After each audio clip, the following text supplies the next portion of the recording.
sure at this point you've seen the AI image of the all eyes on Rafah. Many are critiquing that because it's not the real thing. It's not the real image of Rafah. And while I do agree it's very important to look at the real images and really know what's going on with real Palestinians on the ground and their suffering, but for those of us fighting for Palestine from the outside, I think it's important that we remain, I don't want to say unemotional or neutral. I mean, go scream into a pillow, cry your eyes out. But when we are fighting, because this is a PR fight, as much as anything else. And for that, we need to remain steadfast and calm, almost how like an emergency doctor is in an emergency room. Let's put it this way. For Palestinians on the ground, they have every right to feel all the anger, all the pain. But for us outside, let's remain calm and just be a bit more measured. And I know it's very hard to see light at the end of the tunnel, but there is one, because the Israeli mask is slipping.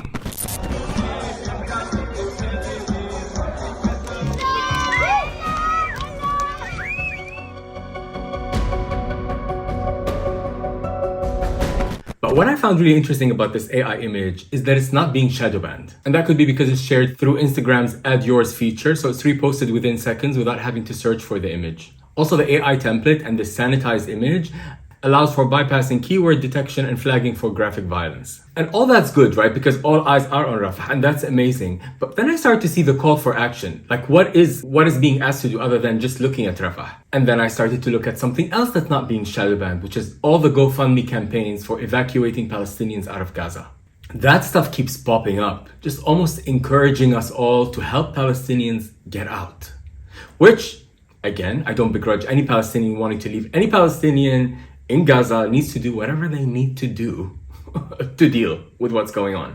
And if you have loved ones and you need to get them out of there and you need to get yourself out of there, that's great. So not everybody has nothing to lose anymore and is willing to just fight the fight till the very end. But when I zoom out and look at all those things, I can't help but think that the Zionist project, the ethnic cleansing project, is well underway. And it reminded me of something I heard from an Israeli demographer by the name of Arnon Soffer. Have you heard of this guy? Demonic, babe, but also very prophetic in his predictions. In 2004, he had an interview with Jerusalem Post in which he says, and I'm gonna read it word for word because girl, it describes Gaza today. And this was literally 20 years ago. When 2.5 million people live in a closed off Gaza, which is close to what we have now, 2.3 million, it's going to be a human catastrophe. Those people will become even bigger animals than they are today. Lovely. Wait, it gets worse. The pressure at the border will be awful. It's going to be a terrible war. So if we want to remain alive, we will have to kill and kill and kill all day, every day. These are his words, girl. There's more, Habibti. Wake up. Relax, relax. If we don't kill, we cease to exist. The only thing that concerns me is how to ensure that the boys and men who are going to have to do the killing will be able to return home to their families and be normal human beings. There is so much that's wrong with this. There's so much to unpack. Your brain doesn't know where to start. But the thing that stood out the most is that his only concern is, of course, for the Israeli soldiers. And also that he says the men who are going to have to do the killing. Like, killing is a must. That's what needs to... Because indeed, actually, for Israel to exist in its current form, killing is a must. And something interesting that came up in this interview with Arnon, he's actually a secular, an atheist Jew. Just like, by the way, Ariel Sharon, who was the prime minister at that time in 2004, Israel is actually led by a lot of secular Jews. So it even makes it more crazy. Like, it's one thing for those settlers who are very religious, you know, not that I think what they're doing is okay, but you can understand from a religious fundamentalist point of view how you can be completely like possessed by these ideas. But for you to be secular and still think you have the right to have Jewish supremacy in this nation and not find that completely at odds, shall we say?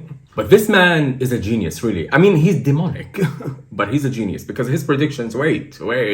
He goes on to say in that interview, which I'm going to link, by the way, in the video description.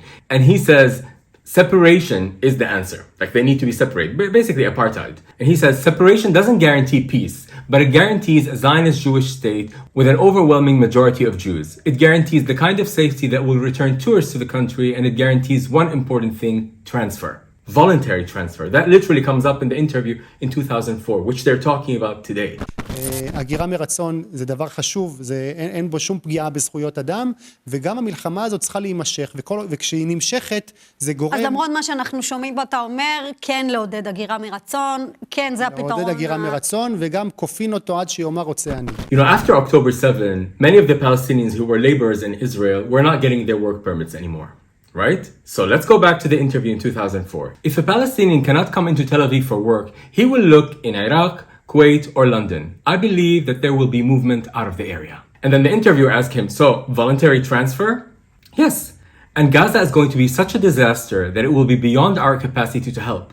There will have to be large-scale international aid. The US will have to pressure Egypt to cede land. This is exactly what's happening right now. The world is up in arms and all these GoFundMe campaigns are being shared and everyone's like, all eyes on Rafah, this is a humanitarian crisis. Let's help get them out. This is so desperate because Israel, of course, cannot be stopped. So the only solution is getting everyone out. And again, I do not begrudge any Palestinian for leaving. This is not what I'm saying. But if you just zoom out, you will see that the ethnic cleansing project is right on track, babe. And as terrible as this is for Palestinians, there is something so, again, if you zoom out and you take your feelings out of it, you will see that the Zionist project is starting to dismantle itself. Israel is starting to expose itself involuntarily. Like they can't help themselves. Like if you look, there was a picture that was taken from the sky. You can literally see the genocide from the sky, how all the lights are off. Like when that fire broke out in the tents, people were looking for their loved ones with flashlights because there's no electricity. The sky, heaven, God, or whatever's up there can see the genocide, babe. Now, unfortunately, it's gonna have to get a lot worse before it gets better. I know. So sorry for the Palestinians living there. Because Israel, like any monster, at the very end, it's going to kick and scream and do the most. And speaking of Israel beginning to self-destruct, there's a man by the name of Scott Ritter. He's a former US Marine Corps intelligence officer and a former UN Special Commission's weapons inspector. This guy has the sharpest mind. He served in the Gulf War in the 90s. He knows everything about weapon and strategy of war. Like the guy is an encyclopedia. He can just talk about it. And he analyzes Israel in a very interesting way. So I chose him for the brief lip sync for this week. By the way, this video is very short because I just thought I'll just put this out because I'm traveling tomorrow morning to Italy to perform. And then I'm going to come back and I have a video about Germany that's coming up. So for now, I hope you enjoy this very gratifying statement from Scott Ritter about the Zionist project self-destructing. And I placed it in a Gaza classroom in Rafah because those kids need to hear some good news. American and Canadian and Australian Jews that have gone to Israel in the past, millions of them, they go to Israel because it's the land of milk and honey. They could sit there and go on Tel Aviv and grease themselves up and get the nice suntan and live the great life. That will never happen again. Israel is going to be a nation that's going to be in a perpetual state of conflict from now on. The conflict will be external and internal. The pressure that's going to be put on Israel now to stop the West Bank settlements, and in fact, eventually Israel will have to make a move on the West Bank settlements, which will cause a huge societal fracture in Israel. Israel will depopulate on its own because as soon as the quality of life factor becomes piss poor, the Israelis with the dual passports are going to go home. We already see hundreds of thousands have fled. I think some people have talked upwards of 500,000.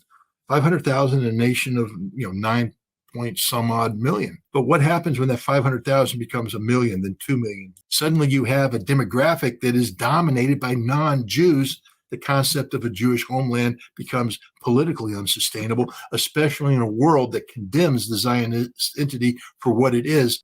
Israel, it is a failed state. I think Israel is a problem that solves itself.